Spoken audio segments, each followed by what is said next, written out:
বাবা প্রতিবন্ধী, মা কাজ করেন চা বাগানে, বেতন মাত্র 178 টাকা। থাকার বাড়িটাও ভাঙাচুরা জরাজীর্ণ, বিদ্যুৎ চলে গেলে তেমন কোনো আলোর ব্যবস্থাও নেই ঘরে। পড়াশোনা করার মতো নেই ভালো কোনো চেয়ার বা টেবিল, কিন্তু সেই ঘরের বিছানাতেই বসে সিলেট সদর উপজেলার দলদলি চা বাগানের দরিদ্র পরিবারের মেয়ে সুস্মিতা দাস দেখালেন সাফল্যের এক অনন্য দৃষ্টান্ত। সে প্রমাণ করেছে দারিদ্র্য কখনো স্বপ্নকে আটকাতে পারে না। ইউসেফ সোলেমান চৌধুরী বালুচর টেকনিক্যাল থেকে এবার 2025 সালে এসএসসি পরীক্ষায় ভোকেশনাল থেকে জিপিএ 5 পেয়ে সফলভাবে উত্তীর্ণ হয়েছেন সুস্মিতা দাস। টাকার অভাবে তার ভাই এইচএসসি পরীক্ষা দিতে পারেনি। অভাবের তাড়নায় সুস্মিতা 6 বছর পড়াশোনা করতে পারেনি। তবে পরিবারকে সহযোগিতা এবং নিজের পড়াশোনার খরচ জোগাতে মাঝে মধ্যে রাত জেগে কাপড় সেলাই করত। কিন্তু সকালে ক্লাসে যেতে দেরি হতো প্রায়। তখন স্যাররা বকাবকি করত, কিন্তু কখনো সে তার অভাবের কথা বলেনি।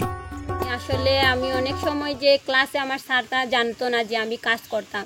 প্রায় এই প্রথম অনেক পরে জানছে, দেড় বছরের পরে জানছে যে আমি কাজ করি। আমি প্রতিদিন বকা খেতাম, স্কুলে গেলেই আমি শরমে বলতাম না যে আমি কাজ করি বাসায়। তারপরে যে রাত্রে আমি অনেক রাতে পড়াশোনা করতাম, কারণ 2টার পরে সারা রাত আমি পড়তাম। সকালে কোনো দিন আজানের সময় আমি ঘুমাতাম। তারপরে আসলে উঠে আমাদের ক্লাস কিন্তু 8:30টায় উঠে আমাদের হেঁটে অনেক পথ যেতে হয়, 1 ঘন্টার প্রায় পথ। তাহলে আসলে যেতে যেতে আমার 1 পিরিয়ড ক্লাস শেষ হয়ে যেত। প্রতিদিন আমি স্যারের কাছে বকা খেতাম যে তুমি এই মেয়েটা প্রতিদিন লেট করে আসে, কিন্তু আমি শরমের কাউকে বলতাম না যে আমি রাত জেগে পড়াশোনা কমপ্লিট করতাম। স্যার আমাকে অনেক বকা দিত, বলতে যে মেয়েটা খারাপ, আসে না স্কুলে ঠিক মতন আসে না, আবার প্রতিদিন 1 পিরিয়ডে 2 পিরিয়ডের পরে লেট করে আসে। কিন্তু আমি আমার বাসায় কিন্তু ওই পড়াটা যে ঘাটতিটা ছিল ওইটা কিন্তু আমি বাসায়ই শেষ করতাম। পরীক্ষা দেওয়ার আগে অসুস্থ হলে শিক্ষক সহ আত্মীয়রা সহযোগিতা করে তার চিকিৎসার জন্য। রেজাল্ট বের হওয়ার পর প্রথমেই জড়িয়ে ধরেছিলেন শিক্ষক এবং তার সহপাঠীদের। জিপিএ 5 পাওয়ার কথা শুনে এলাকার অনেক মানুষ তাদের বাড়িতে শুভেচ্ছা জানাতে আসেন। চা বাগান জানেন আপনারা 178 টাকা মজুরিতে যে সম্ভব না একজন পরিবার এবং সন্তানকে লেখাপড়া করাবার জন্য। তো সবাই কিন্তু স্বপ্ন দেখে, সেই স্বপ্নটুকু বাস্তবায়ন করতে হলে নিজেকে প্রস্তুতি নিতে হয় এবং লড়াই করতে হয়। সেই জায়গা থেকে সুস্মিতা দাস সে মনে করেছে যে আমি একবার পারিনি, একটা কথা আছে না, একবার না পারিলে দেখো শতবার।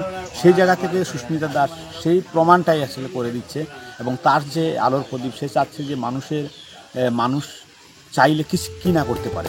দৈনিক 178 টাকা বেতনে চা বাগানে পাতা সংগ্রহের কাজ করে 5-10 টাকা জমিয়ে মেয়েকে পড়াশোনা করিয়েছেন সুস্মিতার মা। তবু স্বপ্ন দেখেছেন তার মেয়ে একদিন নার্স হয়ে অসহায় মানুষের পাশে দাঁড়াবে।